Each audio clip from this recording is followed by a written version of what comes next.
Allez, on reste sur ces bords de Méditerranée. Je vous invite maintenant à la découverte du petit village de Saint-Jean-Cap-Ferrat dans les Alpes-Maritimes. Un bijou niché entre Villefranche et Beaulieu-sur-Mer. La presqu'île, autrefois connue pour ses nombreux pêcheurs, l'est aujourd'hui pour ses villas de luxe et ses fonds marins. Entre faste et authenticité, reportage de Florence Bert.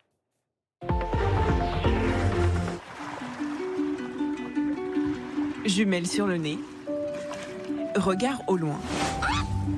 En ce jour ensoleillé, à bord de ce voilier de 23 mètres de long, ces vacanciers ont tous le même objectif en tête, voir les dauphins. Les baleines et les dauphins. Voir des animaux bien sûr, mais aussi en apprendre plus sur eux. Car leur guide aujourd'hui, c'est François, un skipper qui connaît le secteur et ses habitants comme sa poche. Sur les 12 espèces de cétacés répertoriées dans toute la Méditerranée, il y en a 7 dans notre quartier.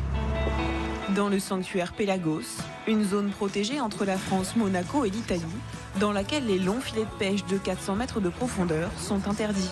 Donc dedans se prenait le thon rouge, certes, mais les tortues, les raies, les baleines, les cachalots, les dauphins. Tout à coup, au loin, nous apercevons des nageoires. Il y a un groupe devant, juste là. Il s'agit de plusieurs dauphins. Les plus curieux décident même de s'approcher au plus près de notre bateau. Ce sont des sténélas, reconnaissables par leur couleur bleue et blanche. Les dauphins qu'on voit le plus couramment dans le sanctuaire Pélagos, puisqu'ils sont estimés entre 20 et 35 000 individus. Un spectacle qui ravit Marie-Lou et Élie. Comme l'eau elle est hyper claire, et tu voyais les dauphins avec leur maman et les bébés qui nageaient. C'était trop mignon. Une biodiversité foisonnante au large de Saint-Jean-Cap-Ferrat. Une eau turquoise, des criques et 10 km de sentiers littoral. Entre Monaco et Nice, dans les Alpes-Maritimes, la presqu'île de Saint-Jean-Cap-Ferrat compte 1470 habitants. Un village qui conjugue depuis 120 ans luxe et authenticité. Je vais faire chauffer le bateau. Chaque matin, Arnaud quitte le port à bord de son bateau de pêche. Né ici, il connaît cette mer par cœur. À l'origine, Saint-Jean-Cap-Ferrat, c'est un village de pêcheurs et d'agriculteurs. Bon, il y avait beaucoup plus de pêcheurs, il y en avait, je crois, une trentaine. Dont ses parents. Arnaud est issu d'une famille de pêcheurs depuis 5 générations. Aujourd'hui, il est le dernier du village à pratiquer cette activité. Là, c'est un barracuda. Ça, c'est pas un poisson qui m'intéresse beaucoup. Hein. Ça... Mais sinon, ce que je prends beaucoup, moi, c'est beaucoup les chapons, les rougères, les langoustines, les langoustes. Un écosystème maintenu grâce à l'interdiction de pêcher dans plusieurs zones. On va dire que c'est le plus beau point de pêche. Il y a de la roche, il y a de la posidonie, il y a du sable, il y a de tout. Et niveau poisson, c'est le plus riche. Dans ces filets aujourd'hui, des rougets. Les restaurants, ils adorent. Justement, à son retour au port, comment tu vas? Et toi? Les clients sont déjà là. Qu'est-ce que t'as ramené? Palamide. Ouais. Rouget. Allez. Du poisson fraîchement pêché qui va faire quelques mètres pour se retrouver ici, dans les cuisines de cet hôtel 5 étoiles. Des beaux là. Où Geoffroy, le chef, est inspiré au quotidien par les produits d'Arnaud. Fais-moi un petit bol d'eau avec, je vais désarrêter vite fait. Le filet de rouget cuit délicatement avec de l'huile et du sel sur une feuille de papier sulfurisé. Comme ça agresse pas le produit et surtout je garde une belle peau croustillante à la fin. Le poisson sera accompagné de cette brunoise de pommes de terre et fenouil. Et ça, on va servir ça à chaud avec une écume au fenouil. Une entrée à retrouver à la carte à 45 €. Pas de quoi effrayer les vacanciers, car Saint-Jean-Cap-Ferrat est le village le plus cher du littoral français. Il abrite plusieurs dizaines de villas de luxe, et la plus célèbre d'entre elles est sans aucun doute la villa Efrussi.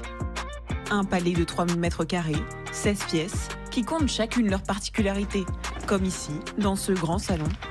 Vous avez un magnifique tapis de manufacture royale.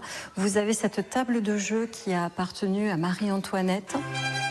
Plus de 5000 œuvres d'art, toutes collectionnées par la baronne Efrussi de Rothschild. La baronne Efrussi, c'était quelqu'un de libre, excentrique. C'était quelqu'un de très raffiné. Elle avait un véritable amour de l'art. Une femme très avant-gardiste qui, après son divorce en 1904, est tombée amoureuse de ce piton rocheux qu'elle a entièrement transformé. La villa est entourée de 7 hectares de jardins luxuriants sur lesquels Adeline veille au quotidien. Je reprends un peu, il y a toujours un peu des pointes. Ça se voit pas au premier coup d'œil quand on est novice, mais en fait, tous ces petits détails font que ça choque pas à l'œil. Elle fait partie des passionnés qui œuvrent au quotidien pour préserver ce bout d'histoire du tout début du XXe siècle. Il y a un côté très finalement esthétique, artistique presque, je dirais, à garder les lignes, regarder les points de vue. Et il faut que tout soit parfait, car ce soir, certains visiteurs vont profiter d'une soirée privilégiée. Et voici, très bonne dégustation. Un dîner en terrasse. Une magnifique vue, tout y est. Et en plus, aujourd'hui, on est en vacances, donc c'est parfait. Suivi d'un spectacle en plein air. Accueillez avec moi la sublime Catherine Lara.